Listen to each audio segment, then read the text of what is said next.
Well, good morning, y'all. I was gonna say guys, but I can't say guys because that's not correct. I'm sure there are more than just gentlemen listening because there are more genders than just gentlemen. Anyway, good morning. If you hear some kind of knocking sound, that is not my fault. I'm not actively doing it. It's coming from somewhere in the apartment because I live in an apartment where the walls are paper thin. So, anyway, I have a bit of exhaustion and brain fog and probably dehydration as well. So I'm going to do my best. I really just wanted to sit down and have another talk, another brain vomit, another podcast attempt and talk about things like my mental health, obviously, because it's very important to me, and my physical health, which is affecting my mental health and also affected by my mental health, and my job situation and my financial situation, excuse me. So that's what I'm going to try to talk about. And if I have a lot of pauses, it's due to my brain fog, so I apologize in advance. Um, so, yeah, my mental health, it's been about the same as it was last week. I feel as though I've been very overwhelmed by anxiety regarding my main job, which I'm a cook at a diner, and my secondary job, which is driving for Uber. And I haven't driven for Uber for about 3 weeks, maybe four. I haven't been keeping track. But it's been long enough that the app and people that work for Uber have messaged me and been like, yo, we've noticed you haven't driven in a while. Let us help you get back on the road. And so I messaged back, like, I've been sick and I'm trying to not get other people sick. I will start driving again once I am well. And they're like, okay, hope you're feeling better. Have a great day. And I was like, thanks, Uber. Happy to hear some concern from one of my jobs. Um, so financially, I am struggling. The struggle is real. Um, the struggle has always been real. I feel like I have to say that I'm middle class because I am white. I've never in my life become poor due to my race. I have not been affected negatively in any way by being white. And that is what white privilege is. And so I feel like I should say that I am lower middle class. However, I am very lower class and in America. And I've been in poverty or close to it pretty much my entire life. Now, I say that when I am speaking on a very expensive microphone, on my very expensive laptop, in an apartment that we are not behind on rent with. So again, it's relative. However, I have been on food stamps for a very long time. Both of my bank accounts are at zero and are probably negative. Um, Again, due to my own choices, not because of somebody else. I understand that my choices have put me here, and it affects my mental health, and my mental health affects how much I can work, and it's really difficult to deal with that because I feel anxious about driving for Uber because I have to deal with a lot of different people getting in and out of my car.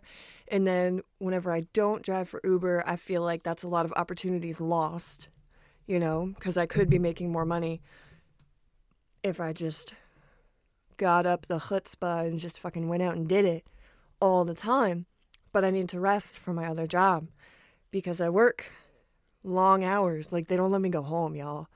Um, so backtrack. When I was hired as line cook. And so I was put on the line. I was terrified. I was overwhelmed. I was in over my head mentally. Like, I couldn't just get it. Like, I thought I was gonna just get it immediately and be fine and be in the hook of things and be clanging and banging like I was in my last job. And I put a lot of pressure on myself, and it actually took me a couple of weeks to get in the rhythm of things and to learn how to do everything and to be confident. But after a couple of days, I just started moving into other areas because I was like, I know how to prep things, I know how to cook bacon, I know how to chop things, I know how to cook things, I can follow a fucking recipe. So I was just helping prep things because people were like, we need this, but there's no one in that station. So I just fucking went over there. And so they've been working me on prep and egg slash saute since I was hired there. And that was probably 3 months ago. I think it was 3 months. So we'll just go with 3 months. And so since then, management has changed a bit. People have come and gone management wise. And since our newest main manager thing happened about 2.5 weeks ago, I want to say at least 9 people have walked out because he doesn't know how to talk to anybody. Like, he really doesn't know how to communicate with other humans other than negatively and yelling at people. He does not have the right temperament to run a restaurant. Now, where was I going with that? Right. So since so many people have left, we are severely short-staffed. And they have been working me a lot. Like, I was hired as part-time. And my thought process and my goals going in were go in, cook some shit, go the fuck home. And you can still work Uber, you can still live your life, you can still work on your relationship with your partner, you can still work on your relationship with the child that you now live with. Boom, get it done. Like, it's supposed to be a part-time thing. And I'm still technically part-time, but they're working me 5-6 days a week. And whenever I have a prep shift, they don't let me go the fuck home. Like, the prep list that they give me, it says approximately how many hours of prep work I'm supposed to do. And it's always longer than my shift is. My shift is about 6 hours. Like, my cut time is normally 2:30, 3 o'clock.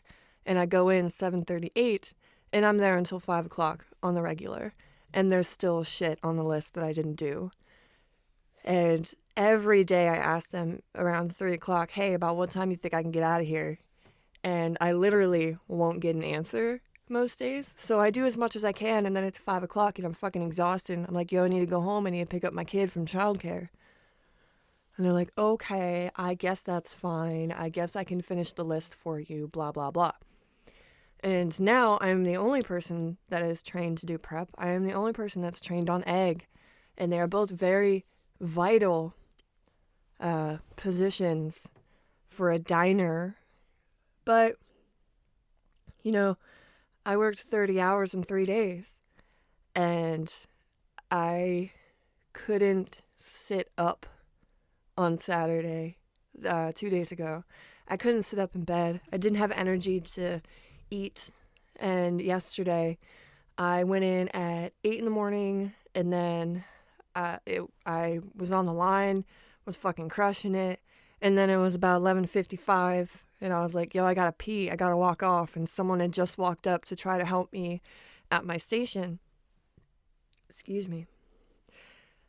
And that's when I was like, yo, I gotta pee, I'll be right back. Yeah, this. Like, I had things set up. I wasn't behind on my station at all. I didn't have long ticket times, nothing. I was fucking crushing it. And then I went to pee. And I know it's too much information, but I was literally sitting there, and then I was like leaning forward to rest. And then I shut my eyes, and I could feel myself falling asleep. And so I was like, oh, I'm just gonna fall asleep sitting here. But I can't fall asleep to sit here. This isn't normal tired. Like, I'm awake. I've had like a cup and a half of coffee. I had breakfast on my way in, and I was just doing fine. But now that I've stopped and breathed, breathed, that's a word. Now that I had stopped to take a breath, like, I am so physically exhausted, I can't keep my eyes open.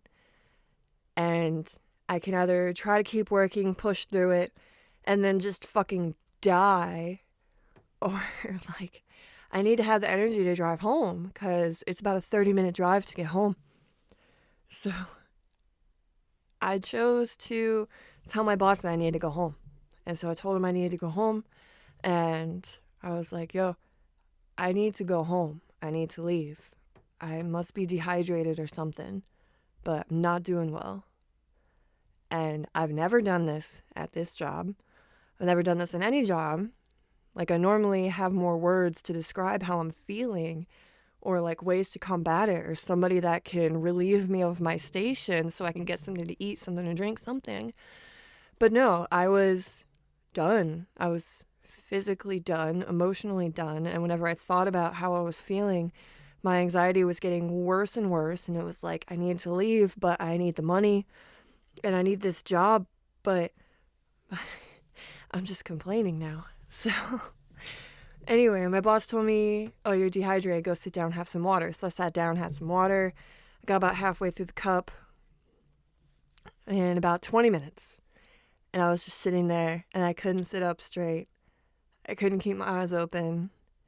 All I could do was focus on breathing and how can I get my pain levels to a manageable place.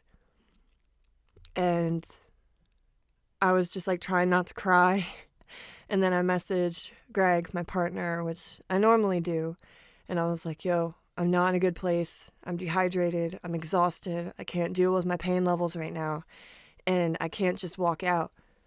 And he was like, babe, if you're feeling like that, walk out. Just leave. You already told him how you're feeling. Leave. So I left and I went home. I took my anxiety meds and I took a muscle relaxer. And I was out for the rest of the day. I was literally in bed until 10. And I did not go to work this morning. I could lose my job. I'm thinking about not going back. And that's where I'm at right now.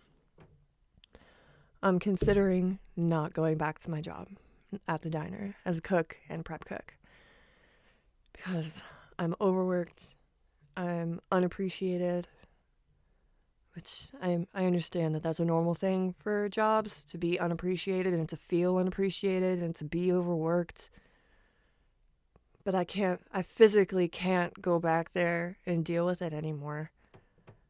I'm not in an okay place. I'm definitely not in an okay place financially. Again, my bank accounts are at zero.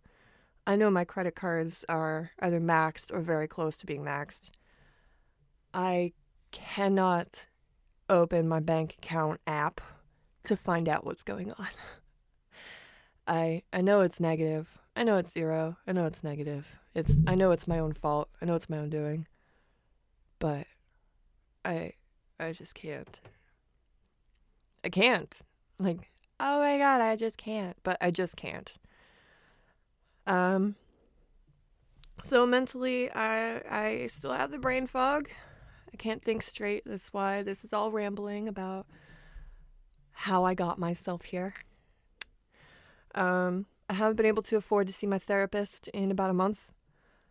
I think I'm okay. I'm not in like crisis situation in that I don't know why I'm in the places that I am. I know why I'm in the places that I am. And like I just said in the last however long I've been recording this, that I know how I got myself here. I can still brain my way around that. And I know that it's my own fault. And so going to see her for $90 for an hour and driving 30 minutes there and back would be a lot of money to have her say, you need to figure this out, Ashley. So, yeah. I don't really have a plan on what I'm going to do other than try to drive Uber after the next couple of days of resting as much as I can. And, yeah. Just wanted to tag on here a little bit about smoking pot. I think I'm definitely gonna smoke pot after this because I am a daily smoker. Not typically during the day. I don't like to be high all day. I don't necessarily like to be high in general. Like, I would really enjoy to have all of the benefits of THC and CBD in my system without having to smoke it. But because it's not technically legal in Virginia everywhere, I want to say that recreational marijuana is legal in DC. I could be wrong, but that was the last thing I heard. I think medical marijuana is becoming legal in Virginia. I want to say they're opening a dispensary in Richmond soon. But again, that's all hearsay at this point. So I don't think there's enough research to find out what's good in it and what's bad in it, mentally and emotionally, because my psychiatrist and my therapist have both been like, it's bad for you. It's going to make your depression worse. And at the same time, not enough research has been done for me to give you evidence to say that it's making you depressed or that it's going to make you feel worse. And I'm like, okay, well, here are all the benefits that I gain from smoking pot. I get my appetite back. I have some semblance of what joy is occasionally. My pain levels become more manageable without having side effects like how pills do. It's habit forming in the physical act of it, in the same way that, I don't know, drinking a cup of coffee. No, coffee is addictive. Never mind. I understand that marijuana is habit forming. I'm not 100% sure that it's addictive. I'm sure that people are going to lie to me, but I want to say that I read somewhere that it's not technically addictive, or that it's nowhere near as addictive as, say, caffeine is. This is my second cup of coffee sitting next to me, by the way. But it helps me in more ways than it hurts me, and there's not enough CBD products out there for me to try that could help my pain levels or my emotional levels or my antidepressants or my anxiety. And I haven't tried enough products that are exclusively THC to see if that's the chemical that would help me emotionally more so than CBD would. Also, just getting grass is much cheaper than any of those other products I was telling you about. You can buy like CBD chocolate for like $15 a bar. I can buy a lot of grass. Well, not a lot of grass. I can buy a significant amount of grass for $40 and smoke it for a while. Anyway, I don't normally smoke during the day. It's normally when I get home and when I'm winding down, after the child has been in bed and far away from the child. But again, I don't like being high. I appreciate all of the other things, the hungry, happy, sleepy part. I don't necessarily need it for the sleepy part. I'm sleepy enough. I've got depression. It's a side effect. I'm always tired. But yeah, everything else about it is really helpful for me. In addition to my antidepressants and my anxiety meds and the small amount of ibuprofen or Tylenol that I take on a daily basis. Oh yeah, and I'm on hormones. Not like sex-changing hormones, but birth control, not necessarily for birth control. I can get into that another time if anyone's interested. But yeah, smoking pot. There's still too many jobs out there that test for marijuana. And I want to say that 90% of the people that I've ever worked with have smoked or do smoke on a regular basis. And 100% of those people will tell me you need to cycle off of them whenever you're applying for jobs. And whenever they interview for jobs, they're like, yo, I stopped smoking for a couple of weeks already because I'm applying for this job and they're testing. And so many jobs in Richmond test, which is ridiculous because so many people in Richmond smoke. And it's not in a negative way. Like, you don't look at me and think, oh, she's a pothead. You don't talk to me and think, oh, she's a pothead. It's not the culture. It is the benefits. And I'm not a big fan of the culture. I'm not a big fan of the paraphernalia. I don't like wear pot leaves, and more power to you if you want to or if you do. I'm not here to judge you. You do you. I see where you're coming from with appreciating the benefits. You know, I'm not here to judge or say that you're wrong in any way or that it's tacky. I just don't want to wear a pot leaf, if you know what I'm saying. So, yeah, about the marijuana thing. My mom knows, my brothers know, my boyfriend knows, a lot of the people that I work with, and a lot of my friends, they also smoke. And again, I don't know anyone that has been affected negatively apart from the fact that marijuana is illegal to have, to smoke. A lot of paraphernalia is illegal in that, like, if you have a bong in your front seat and you get pulled over, Lord knows what can happen, especially if you're a person of color. Like, if a black man has a bong in his front seat, first of all, he's more likely to get pulled over than a white person is. And he's got paraphernalia in his car. So the cop's gonna pull him over, gonna pull him in handcuffs, gonna check his entire car, gonna book him for the night or some shit. Lord knows what can happen. I mean, the worst part is that it's not allowed. I mean, making weed illegal doesn't hurt anybody apart from, I don't know, fucking everyone. I don't know where I was going with that. If it was legalized, there'd be less people in jail, less poverty. It'd be easier to get jobs. I could feel better. You know, there's studies about the effects of marijuana and epilepsy, which is fucking amazing because I know a lot. I've been affected by people that suffer from epilepsy. I apologize for that. My hands. And the way their lives could have been changed if they had come in contact with the correct, I don't know, dosage of THC or whatever. People with Parkinson's disease being treated with THC and losing their shakes is amazing. People that are bipolar or have PTSD and that can use marijuana in some way, you know, if it could be regulated in some fashion, I think it would be incredibly helpful. And it doesn't hurt my brain nearly as much as tobacco does because I know so many people that have passed away that are very dear to me due to tobacco and tobacco abuse and the tobacco business and the industry. I mean, for a very small tidbit, there was I went on a canal cruise, a riverboat canal cruise through Richmond because there's a tiny canal through the whole thing. That runs alongside the river. And the gentleman was giving us historical backgrounds about the buildings that we were driving next to, which is in Shockoe Bottom. And he was like, these were tobacco lofts. This was a tobacco factory. This whole train line was to move tobacco and other products. And he's like, and other goods. And I'm like, yeah, what year is this? You mean humans? You mean humans. I'm sorry, who was farming the tobacco?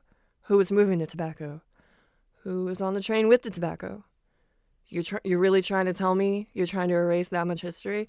You really want to tell me that whoever built these buildings were tobacco farmers? You mean black people? You mean African Americans? So that was built by slaves, that was moved by slaves, that was all slavery. These canals were dug by slaves. Oh, okay, so you're making a lot of money by lying about slaves. You can't erase slavery. It fucking happened. And if everything in Shockoe Bottom was built to house tobacco by slaves, it's just like, man, so much of the history of the South is, I don't know, embarrassing, shameful, but you can't pretend like it didn't happen. I don't think the other people on the cruise certainly wanted to hear that, oh, by the way, built by slaves, built by slaves, built by slaves, powered by slaves, built by slaves. However, the gentleman was just like, tobacco. And I'm like, tobacco's killed a lot of people too. Slavery killed even more people when we had slaves because we're all white people on this boat. We can't pretend like slaves didn't happen. And Greg was with me and he was like, baby, you gotta shush. I understand. I know. We can talk about it later. But they're gonna kick us off this boat. Anyway. Again, it's the white privilege thing. And I speak too much about it. Because I know where I am I am where I am because of the choices I've made and not because of the color of my skin. If I had made the choices I made and I was any other race, I'm sure things would be much, much, much worse for me. And I wouldn't have gotten to the positions that I had gotten to in my life because being a person of color and a woman in this country, the United States, is very difficult. All these things are going against them and against you and against us due to those facts and those things that you cannot change. And there's no reason for that other than people suck. And that's the way we've always done things. Yes, well, that is also how countries die and how people die and how things shouldn't have been happening all these hundreds of years. So, yeah. That pulls me out of my anxiety, but it just makes me angry. And there's no reason for me to focus on that when I have all these other things to focus on and that I need to work through. So that was my podcast for the day. It was supposed to be about me, and somehow it ends up here. It always ends up here, ladies and gentlemen, and non-binary folks. And I don't remember the words for I think NB? No, that's non-binary. For any of the people listening, I appreciate your time. Thank you for listening to me. And I apologize if you weren't prepared for a racial and privilege debate, but that's where it always comes to with me. Somehow, I know people have it worse. People have it much worse than me. Let me tell you how they have it much worse than me. And I want to change those things, but I don't know how. So here we are. I hope you have a wonderful day. See you next time.